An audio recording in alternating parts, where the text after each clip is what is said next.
Сәлем, Рифқат. Сәлем, Илзия. Ого, bu ne bu? Sen bunun kadar kaçılarını koyan aldınsın, Rifqat. Әлі урамда. Boşlay tarattılar indi. Yok, Илзия, yok. Yorayım, şimdi işlep bitireyim, cevap berem bitireyim birine. Әйде, іш бітмесін, біздің эфир вақты башларға керек. Yok, 1-2 minut. Ярый, бұлай болмас. Достар, эфирда Яшар Тоқталышы. Сіздің білен бүгін мен Илзия һәм айтишник Рифқат болашақпыз. Башлайбыз.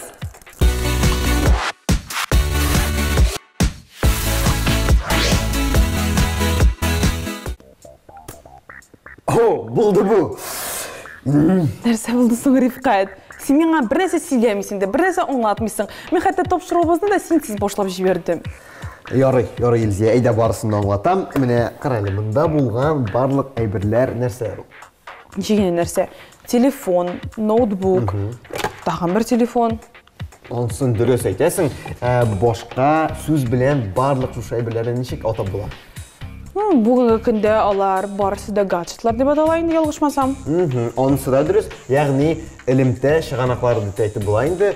Һәм шушы теманы булай гына күтәрмәдем, чөнки барлык телефонда, ноутбукта, барлык җиһазларга кагылган, бүген хәтта 2 бәйрәм билгеләп үтелә. Ого, нинди бәйрәмнәр инде ул? Кызыксындырды, кайда эшләп китәле? Әйдә алайса, Илзия, беренчесеннән башлыйк. 17 май ул бөтен дөнья электр элемтәсе һәм мәгълүмати җәмгыять көне. Шәп, ә икенчесе? Икенчесенә килгәндә инде барыбызга да таныш интернетның туган көне. Күз алдына китерә аласың син моны? Вау, беренче тапкыр ишеттем, дөресен әйткәндә, ие. Шуңа күрә телефонсыз да, ноутбуксыз да гомумән бүгенге тормышны күз алдына да китереп булмый. Чыннан да мин бик килешәм, чөнки бүгенге көндә телефон ул безнең элемтә чыганагына түгел. Без хәтта телефон аша бүген эшлибез дә, укыйбыз да, акча белән дә эш итәбез, һәм башкалар. Нәкъ шулай, һәм бу барлык җиһазлар безгә бүген бик кирәк булачак. Так, ничек алар безгә ярдәм итәргә мөмкин бүген? Менә мин булай гына ноутбук артына отырмадым бит. Хәзер мин бер төймәгә басам да, һәм безнең киләсе видео язма башланачак. Киттек.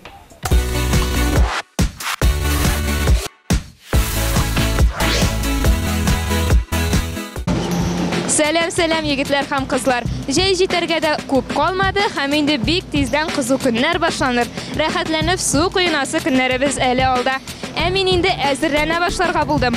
Йөзү буенча Россия чемпионатын бергәләп карыйк.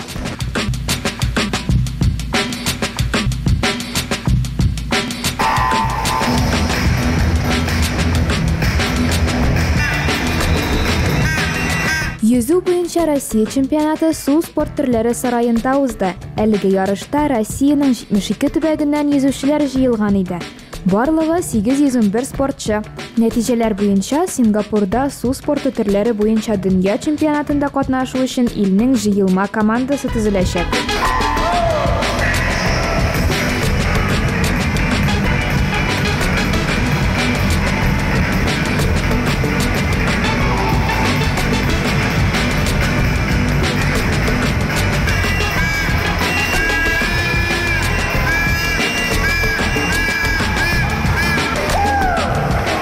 Дуслар, тамашачылар су төре спортының нечкәлекләрен белә микән? Әйдәгез алар белән бергәләп сорауларга җавап эзлик.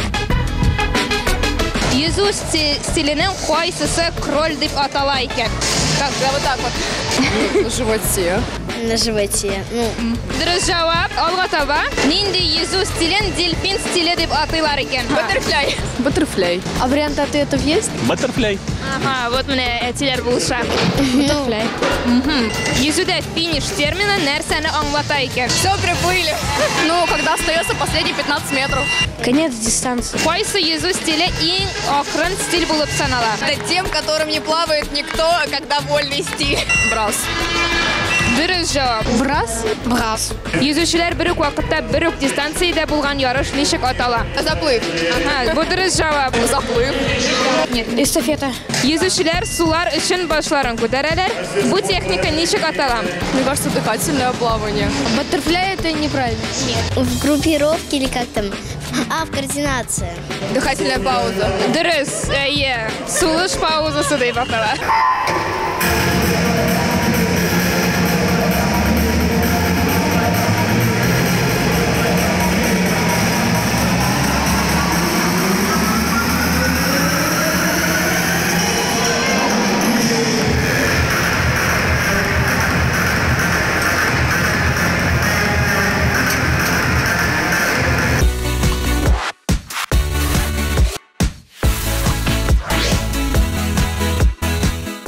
Ого! Менә шәп фокус ясадың син безгә Рифкат, а? Бер дә фокус түгел Илзия, гади информатика һәм программалаштыру. Ярый, менә каралар Рифкат, безнең белән әйтик, мен бүген электр элемтәсе һәм мәгълүмати җәмгыять көне һәм гомумән интернетның туган көне дигәнме? Бу бәйрәмнәр каян килеп чыккан соң? Мин мәсәлән беренче тапкыр ишеттем. Гаджетларыбыз кулыбызда бит. Әйдә, карыйк. Әйдәләр. Бар мәгълүмат анда. Так. Әйдә эзләп карыйк. Так. О, менә. Тарихка күз салсак, 1969 елдан Халыкара электр элемтәсе һәм телекоммуникациялар көне билгеләп үтелгән. 2006 елда БМОның Генераль Ассамблеясы махсус резолюциясе белән җирдә мәгълүмат чорының башлануын билгеләп үтәләр һәм шул рәвешле 17 май Халыкара электр элемтәсе һәм телекоммуникациялар көне буларак билгеләп үтелә. Кызык. Мин интернет бәйрәме турында да мәгълүмат таптым. 17 майда интернет үзенең туган көнен билгеләп үтә. Быел аның барлыкка килгәненә 34 ел. Шактый. Нәкъ менә 1991 елның 17 майында интернет челтәре өчен 3W стандарты раслана. Вау! Менә бит, нәрсәләрне белмәдек, Рифкат. Хәзер инде бераз белем туплагачтым. Киләсе видеозмага да күчәр вакыт килеп җиткәндер. Хәбәр брат киләбез. Кая киттең, Рифкат? Ого, бу ни бу, Рифкат? Хәзер белерсең. Син хәзерме? Хәзер. Кара.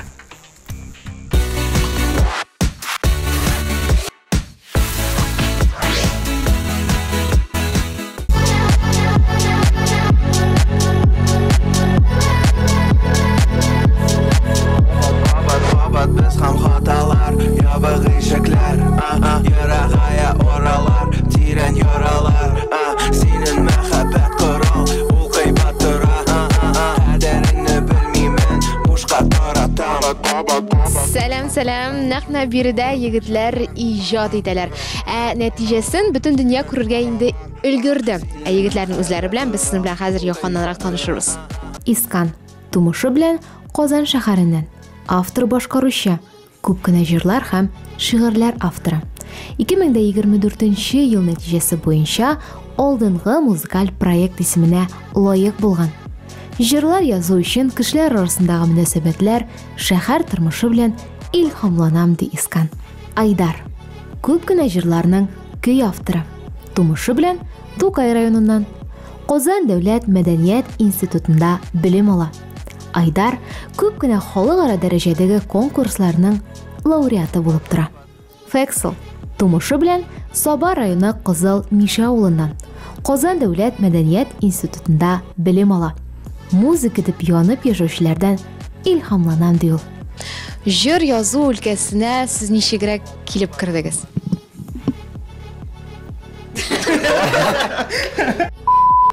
Мен инде җырларны яза башладым бала чактан, 11 яшьтән. Музыка белән беренче класстан заниматься итә башладым, укырга кирдем музыкаль мәктәпкә. Булай аранжировкалар белән эшлим менә 2нче ел. Тиз өйрәндем. Интернетны карап, өйрәнеп, дуслардан сорап, шулай тиз кирип киттем.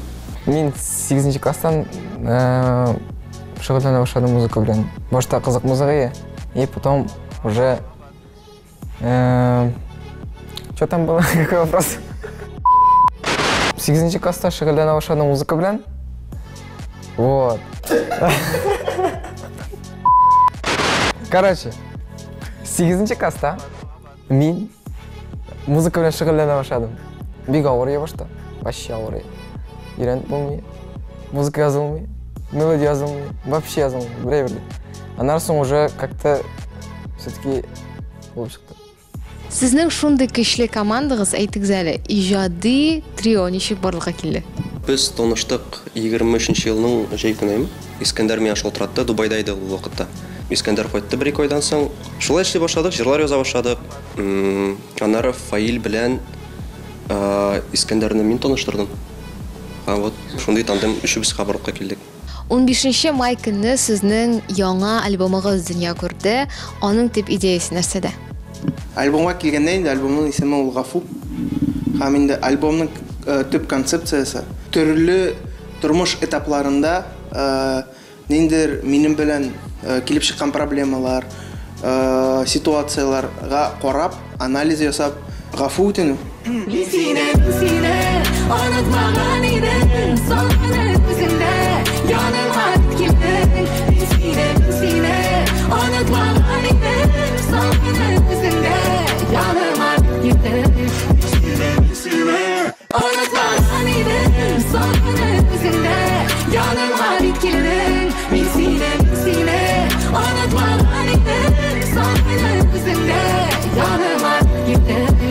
Бер трекны язу үшін якынча күп вакыт китә?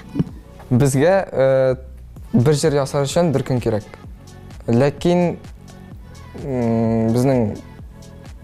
безгә авыр инде, конечно. Потому что аранжировка ясарга кирәк, сүзен дә язарга кирәк, көен дә, и свести, и все остальное инде. Йокламыйча төннәрне үткәрдек. Шулай итеп альбом ясалды инде. Альбом яза безнең режим бозылды. Безнең сәгать, кич белән студиягә киләйек сәгать 8-дә 7-дә. Һәм иртәнге 7-8-дә кайта идек тә, айбитка хәтлек йоклап, укуны калдырып, шулай көннәр үтә иде инде. Миңа калса җырны бит әле ул утырдың да яздың дигән сүз түгел, кайдандыр илһам алырга кирәк. Сез илһамны кайдан аласыз? Илһам ул көтелмәгән җирдән килә. Прогулкамы, уенмы, аула кайтып килү. Шул, ләкин инде профессионал кеше минемчә илһамсыз да эшләргә тиеш. Музыкага килгәндә, илһам ул бик мөһим әйбер, вот именно моментта менә хәзер кирәк ул. Теге тотып алырга шул илһамны табырга. Әмма дә ләкин текстларга килгәндә инде, сүзләргә килгәндә, мен инде ул сүзләрне больниста ятканда уже әзерләп табып куйган идем, нәрсә әйтәсем килә. Инде студиягә килгәч, мин аны просто теге барлык уйларымнан, инде заметкаларымны аларга форма таптык.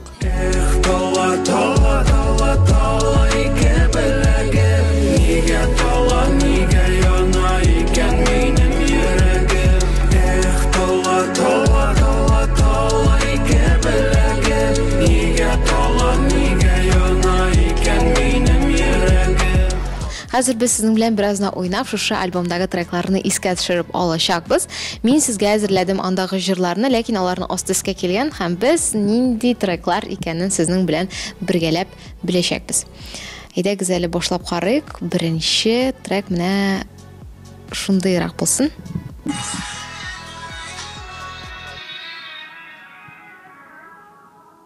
Я знаю. Ярла. Афәрин, менә бит. Әйтәтеннәр бу яздык шуңа истә калган ул трекны.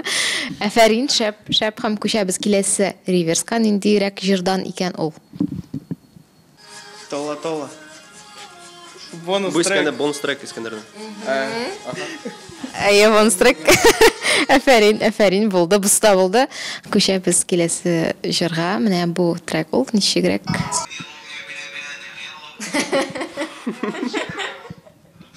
Казаным. Казаным. Монда шундый теге энолала сөйләшкән шикелле чыкты. Һәм яңгыратыйм әле сезнең өчен башка җырны, киләсе җырга күчәбез. Ул да булса, менә бу җыр. Белеп алдыга кемдер ул? Да. Бу альбомдан түгел, ләкин монда егетләр утыралар. Вот она наша аудитория. Ялгыз бала бәхетсез мин, йөрәктә яра, йөрәктә син.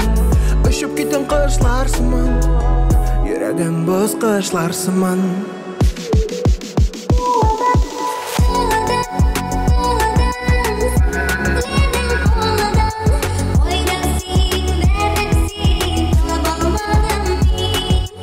Менә мин сезне беразны алда торга булдым әле. Альбомнан гына булмасын әле. Күчәбез киләсе трекка. Бәлки ул альбомнан да түгелдер, бәлки ул альбомнандыр. Менә шул трек. Бу Яшкөл күзләреннән. Найдара. Яшкөл күзләреннән шәп.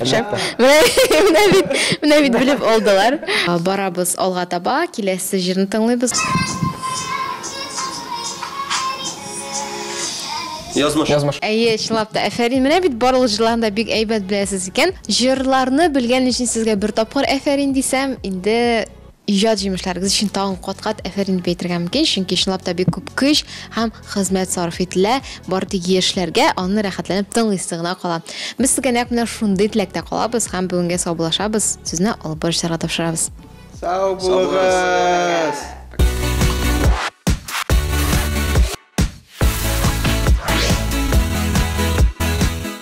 Илзия, карале, интернет турында тагын берничә кызыклы факт белдем. Так, әйдәле әйтеп кара. Димәк, беренчесе, Рәсәйдә 2024 елда интернет челтәре белән 89% кеше кулланган.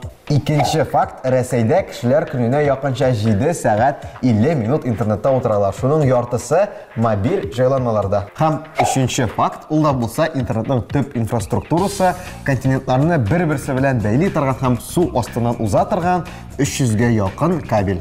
Һәм күз алдына китерелсә, шуның берсе генә өзелсә дә күпме кеше элемтәсез калырга мөмкин. Чыннан да, хәзер интернет үзелсә, без кулсыз, аяқсыз кебек булабыз. Син бердә борчылманың турында, чөнки барыбер киләчәктә бөтен җирдә роботлар булачак, минемчә безнең урынны да аларга мөмкин.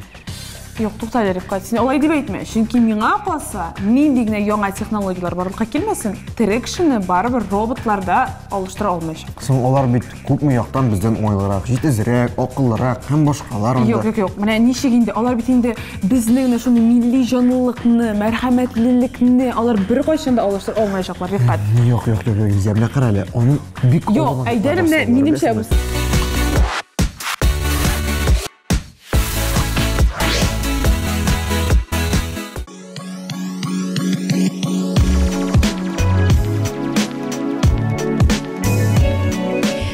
Сәлем кызлар, егетләр, алдагы минутлар аеруча шук һәм шаян булачак, чөнки бүген без сезнең белән татарча стендапка килдек.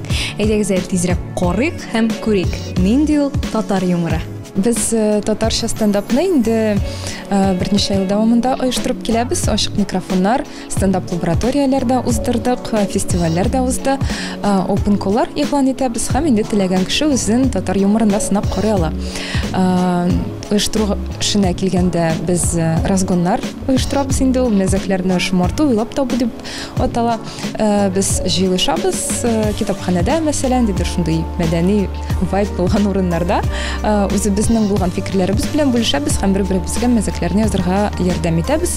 Аннан соң инде менә шундый ачык микрофон рәвешендә аларны бераз шомартабыз, сынап карыйбыз, тагын да яхшыртабыз һәм инде алга таба телевизион съемка өчен әзерли башлыйбыз. Яңа заманча татар юморы белән танышу өчен әлеге кичтә Шәрек клубына 60-ка якын кеше җыйналган иде. Һәркем күтәренке кәефтә зур түземсезлек белән катнашучыларны көтте. Әмма катнашучылар үзләре ниләр кичерә икән? Әйдәгез белик. Илһам, сәлам. Син мондый чарага беренчесенә килмисең дип беләм. Ничек бүгенге әзерлек? Бүгенге әзерлек 100%, 99-лар. Без һәр вакыт тыклап әзерләргә тырышабыз, чөнки безнең ачык микрофоннар бик күп түгел ул. Шуңа күрә материал топлана да, без яңа материал белән киләбез. Ныклап әзерләнәсең дибез. Нәрсәдә ныклап әзерләнүнең сире? Ул тормыш бай булырга тиеш. Төрле ситуациялар кызык. Шул ситуациядан без инде яңадан юмор ясыйбыз. Миңа уйлап табып сөйләү авыр да кызык түгел. Кеше тормышын сөйләү ул бары кешән сизә. Томашачы карап утырганда ул аны белә, нәрсә синеке.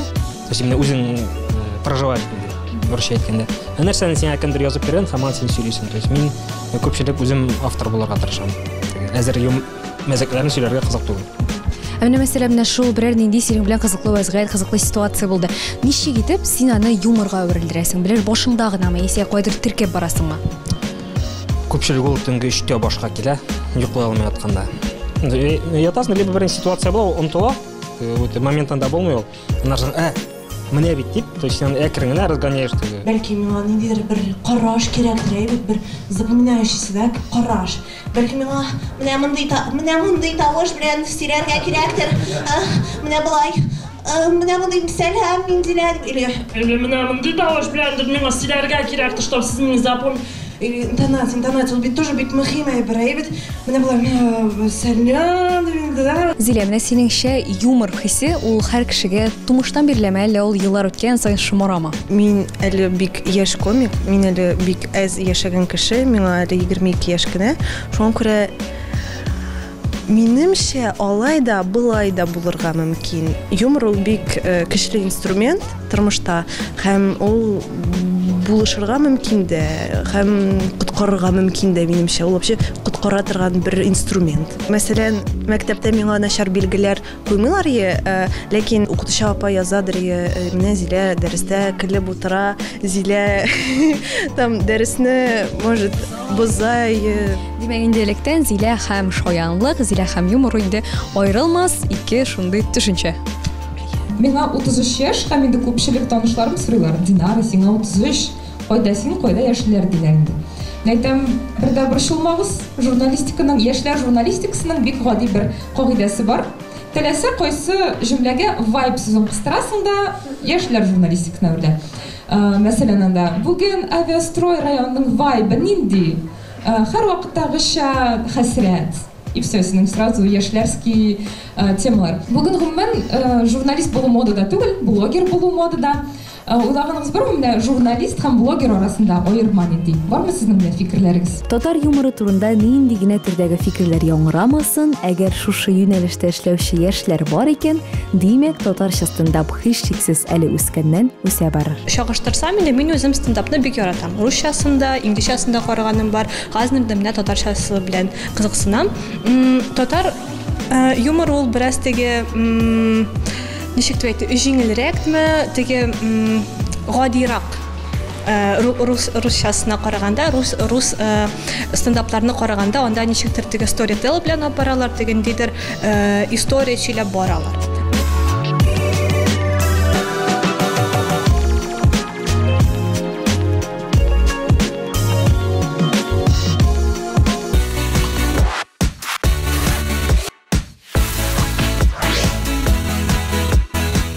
Кирәк булган яңалыкны эзләп, кирәк булган яңалыкны табабыз интернеттан. Ул булмаса, әйтегезче, табар идек соң каян? Белем чыганагы да ул аралашу чарасы, күп төрәүләр шуның аша юк почтага барасы. Интернеттан эзләп табып, мәгълүматлы булабыз. Дуслар белән аралашып, көннәрне уздырабыз. Качабыз да карыйбыз бит, кирәк барлык нәрсәне. Яшәсен генә интернет, юк аның белмәгәне. Шуның белән дуслар, безнең бүгенге чыгарылышыбыз ахырына якынлашты. Интернет бу әлбәттә шәп. Әмма ләкин якын кешеләр, дус-туганнар белән күзгә күз күрешеп, күңел ачуга җитми бит инде. Шуңа күрә яшик, хыялланык, максатларга омтылык һәм туганнар белән гел аралашып торыйк. Бүгенгә шулар иде. Киләсе атнада очрашканчыга кадәр хуш-хуш.